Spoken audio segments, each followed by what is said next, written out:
Une pyramide sur la Lune, d'anciennes structures étranges et même des fossiles géants d'extraterrestres. La Lune semble n'attirer que les canulars ou bien cette particularité fascinante qu'a notre cerveau imaginer des choses qui n'en sont rien, qu'on appelle la pareidolie. Un proverbe turc nous dit « Qui a vu la Lune n'admire plus les étoiles ». Pourtant, le grand public semble perdre de l'intérêt pour notre satellite naturel. Nous rêvons de coloniser Mars, nous sommes fascinés par les trous noirs, nous fantasmons sur tout et n'importe quoi du moment que ça se trouve loin.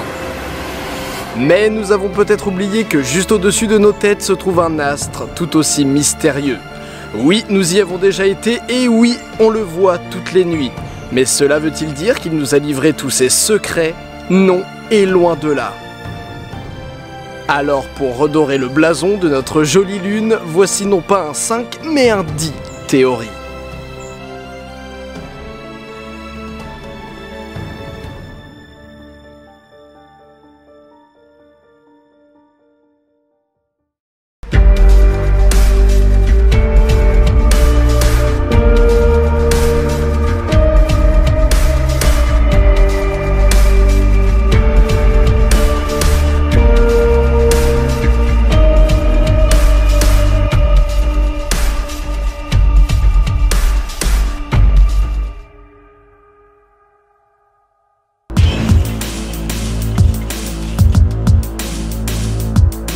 Nous ne savons pas ce que fait la Lune dans notre ciel. Édouard Roche, en 1873, développe la théorie selon laquelle la Lune et la Terre se sont formées en même temps, avec les mêmes matériaux. Mais cette idée pose un problème. Il y a beaucoup moins de fer sur la Lune que sur la Terre. Cette théorie semble donc invraisemblable. En 1910, Thomas Jefferson Jackson C propose à l'inverse qu'un planétoïde déjà formé serait passé à proximité de la Terre et se serait fait capturer dans son champ gravitationnel. La Lune viendrait donc d'une autre partie de notre système solaire, voire d'une autre partie de la galaxie. Mais cette explication ne plaît pas à beaucoup.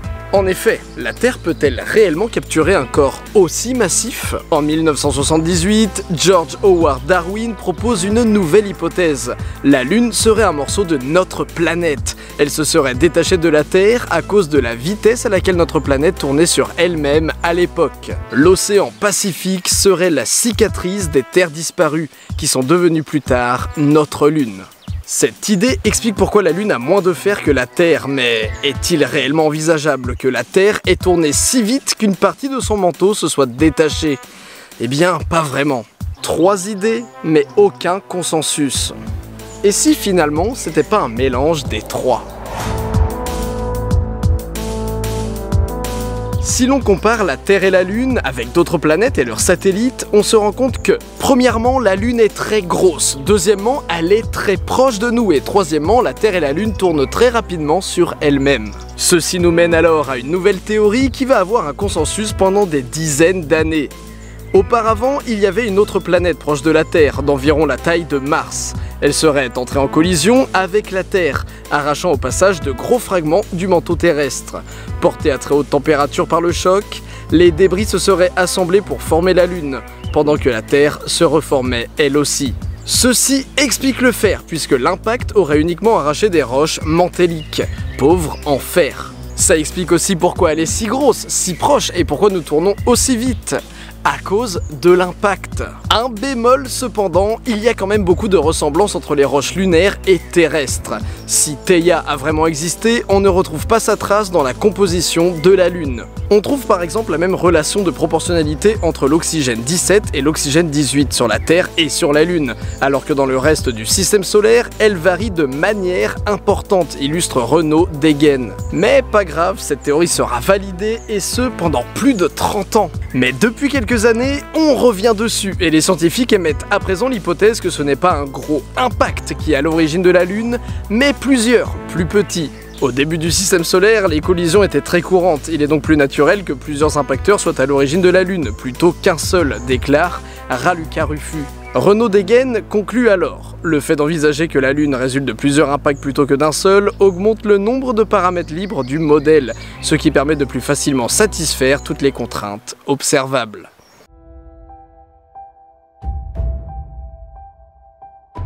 Mystère. La face cachée de la Lune est fortement creusée par des cratères et possède une chaîne de montagnes de 3000 mètres.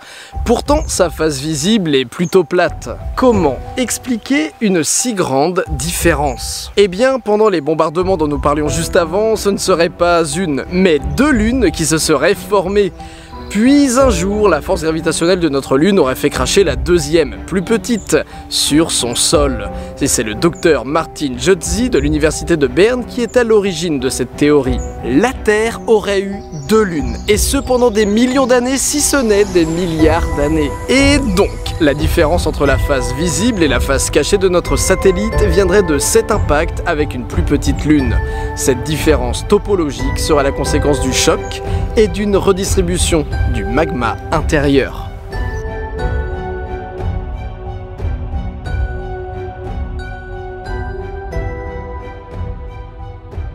Dirk Schulze-McCook, un astrobiologiste, et Ian Crawford, professeur de planétologie, pensent que la vie a pu voir le jour sur la Lune. Nous savons que le manteau lunaire comporte de l'eau. Ainsi, dans le processus bouillonnant qui a donné naissance à notre Lune, fait d'océans de magma, ils pensent que le rejet de vapeur d'eau et d'autres gaz a pu doter la Lune d'une atmosphère. Ces rejets gazeux ont pu former des bassins d'eau liquide et une atmosphère suffisamment dense pour maintenir cette eau en surface durant des millions d'années. La présence supposée d'un champ magnétique lunaire aurait, de plus, protégé la surface des radiations solaires. La Lune aurait pu abriter des formes de vie, et ce, à deux moments de son existence. Une première fois il y a 4 milliards d'années et une seconde fois il y a 3,5 milliards d'années, lors d'un pic d'activité volcanique. D'ailleurs, à la même époque, la Terre était bombardée par des pluies de météorites. Les chercheurs imaginent alors que si des cyanobactéries présentes sur notre planète ont pu être envoyées sur la Lune à cause des impacts, celles-ci ont pu survivre sur la Lune pendant des millions d'années. On peut aussi penser que des organismes simples, bien sûr, aient pu naître dans ces lacs, pourquoi pas. Mais aujourd'hui, eh bien il n'y a plus d'eau liquide, plus d'atmosphère suffisamment dense non plus. Mais imaginez ce qu'aurait pu être notre monde si la vie lunaire avait réussi à trouver un chemin.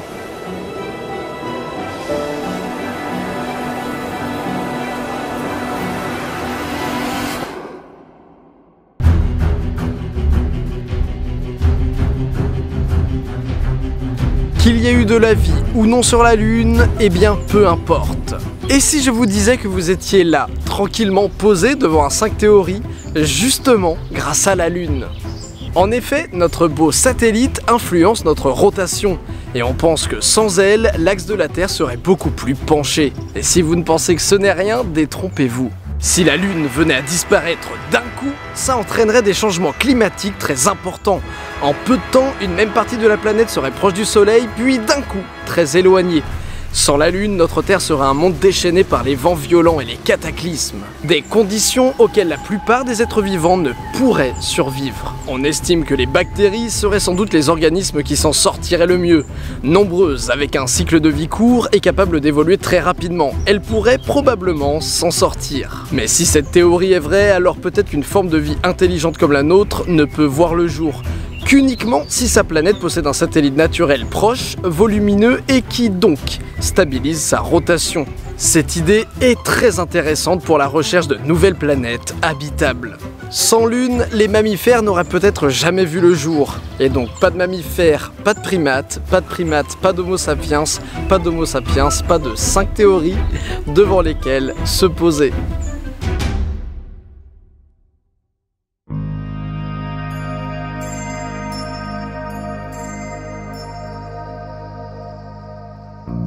Faites-vous partie de ces gens qui disent ne pas pouvoir dormir les soirs de pleine lune? Ou faites-vous partie plutôt des gens qui ne voient pas du tout la différence? Il y a sûrement un gros effet placebo derrière cette légende. À moins que, quand on observe le règne animal, on se rend compte que les lions chassent davantage durant une nuit de pleine lune. Il y a aussi plus de blessures dues à des chiens et plus surprenant encore, les coraux se reproduisent pendant la pleine lune. Pendant mes recherches, je suis tombé sur plein de folles hypothèses pour expliquer tout ça, dont celle que j'ai entendue durant toute mon enfance. Le corps humain est composé de beaucoup d'eau. La Lune influence les marées, donc elle nous influence, nous. Bon, il n'y a pas vraiment de consensus scientifique là-dessus, hein, vous l'imaginez. Mais une étude a vu le jour chez Current Biology, qui démontre qu'il y a une chute de 30% de l'activité cérébrale relative au sommeil profond les soirs de pleine lune, avec endormissement plus tardif et réveil plus précoce. Et ça, c'est chez beaucoup de patients. La cause de tout ça, eh bien ce serait la mélatonine, l'hormone du sommeil. La mélatonine se trouverait perturbée à cause de la lumière de la lune. Mais, est-ce vraiment le cas? Enfin, entre nos lampadaires, nos écrans d'ordinateur, de télé ou de smartphone, pourquoi ce serait pire les soirs de pleine lune? Ceci est une énigme.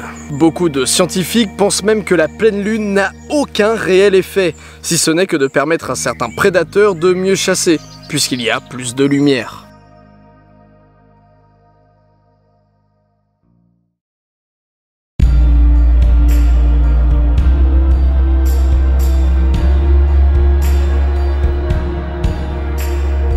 La Chine prépare un truc, et si vous n'étiez pas au courant, accrochez-vous, parce que bienvenue dans le futur. Afin d'arrêter d'utiliser des lampadaires coûteux financièrement et écologiquement, la Chine est en train de construire une deuxième lune. Je répète, je dis pas de conneries. Une deuxième lune. Recouverte d'une couche réfléchissante pour dévier la lumière du soleil vers notre planète, cette nouvelle lune évoluerait à 500 km au-dessus de la Terre pour éclairer une surface de 50 km² dans la ville de Chengdu. Une deuxième lune. Selon New Area Science Society, cet objet sera 8 fois plus brillant que la lune. Les nuits seront donc illuminées. Mais ce n'est pas fini. D'autres lunes seraient aussi en préparation puisque le projet final serait 3 lunes. 3 lunes 4 donc en comptant celles qu'on a déjà au-dessus de nos têtes. 4 lunes 4 lunes. Bon, est-ce que ça va se faire vraiment? Peut-être bien. Mais si des gens sont déjà perturbés par la pleine lune, que leur arrivera-t-il si 4 lunes brillent dans le ciel? On pourra aussi se demander quel sera l'impact de cette lumière sur la faune et la flore. Ces nuits illuminées risqueraient peut-être de bousculer l'ordre des choses, de déstabiliser les oiseaux par exemple, chez lesquels il semble y avoir un lien entre le cycle lunaire et la migration. Peut-être, peut-être pas, nous verrons bien.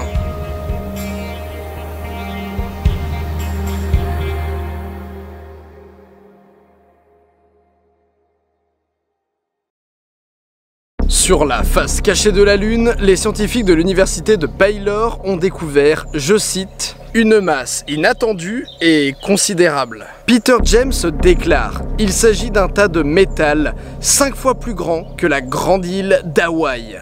Internet s'enflamme comme à son habitude, les théoriciens du net affirmant qu'une énorme base extraterrestre a été trouvée sur la Lune. La masse a été trouvée à des centaines de kilomètres sous le bassin pôle sud Aitken, un cratère de 2500 km de diamètre et 13 km de profondeur. Ce qui en fait le cratère le plus grand de tout notre système solaire. Si l'on pensait au départ que ce bassin pouvait résulter d'une concentration importante d'oxyde particulièrement dense dans la dernière phase de la solidification du magma lunaire, une nouvelle théorie a vu le jour. Non, désolé, pas d'extraterrestres. Les scientifiques pensent que dans certaines conditions, le noyau de fer et de nickel d'un gros astéroïde peut se voir dispersé au moment de l'impact dans le manteau supérieur de la Lune. Peter James déclare alors « Nos calculs suggèrent qu'un noyau suffisamment dispersé a tout à fait pu rester suspendu dans le manteau jusqu'à aujourd'hui au lieu de sombrer vers le noyau de la Lune. » Pour les scientifiques, cet endroit pourrait être l'un des meilleurs laboratoires naturels pour l'étude des événements catastrophiques, puisque le cratère est extrêmement bien conservé et le noyau d'un astéroïde, qui serait donc gigantesque, semble être retenu à des kilomètres en dessous.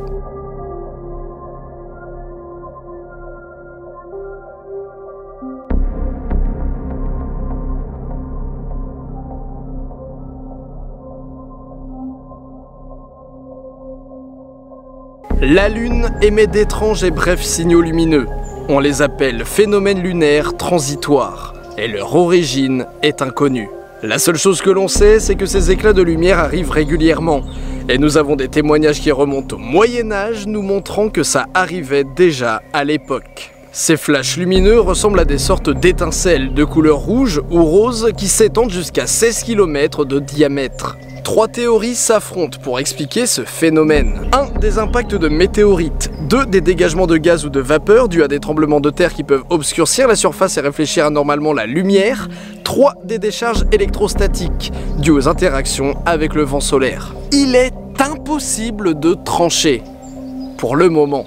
Hakan Kayal a créé un télescope en Espagne qui est en fonctionnement depuis le mois d'avril, dont le but est d'observer et de comprendre enfin ce phénomène. Peut-être aurons-nous une réponse prochainement. Selon le scientifique, mieux comprendre l'origine de ces phénomènes lunaires est important dans l'optique de construire un jour une base lunaire. S'ils arrivent à résoudre ce mystère, il sera peut-être possible d'en apprendre davantage sur les conditions qui attendent les futurs visiteurs de notre satellite. Ce qui nous amène au dernier point.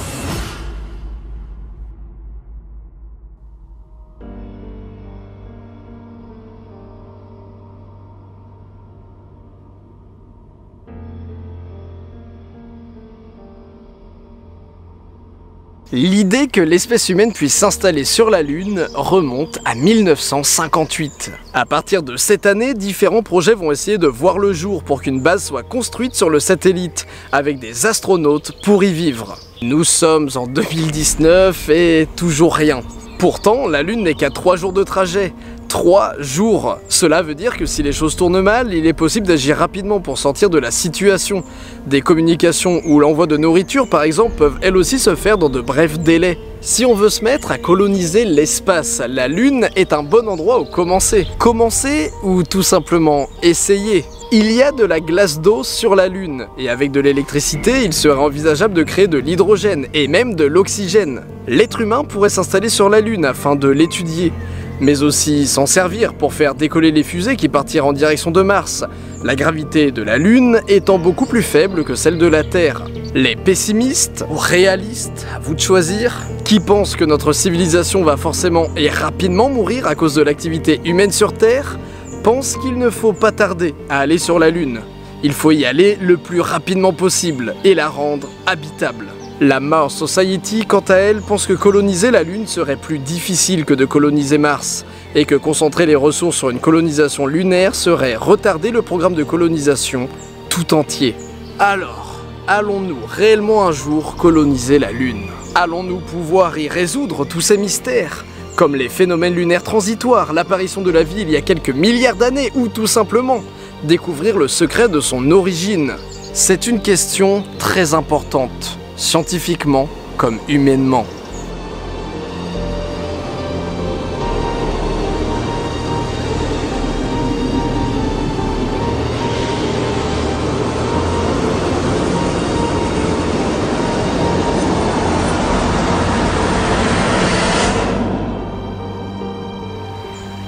Vous savez, eh bien la Lune, elle est là, juste ici. Même quand on ne la regarde pas, même quand on ne la voit pas, elle est là, gravitant tout autour de notre monde. Et qui sait, peut-être que nous, ou peut-être nos enfants ou petits-enfants, vivront le jour où l'espèce humaine s'est installée sur la Lune. Les humains y navigueront peut-être, feront face à de nouvelles maladies, y joueront de la guitare, rêveront comme vous et moi, regarderont des films, y construiront de nouveaux monuments, de nouveaux groupes y verront le jour et peut-être même qu'on y trouvera des McDo. J'espère que cette saison de 5 théories vous a plu. Passez un bel été, on se retrouve à la rentrée. C'était Didier Chandudoui, à la prochaine pour de nouvelles théories.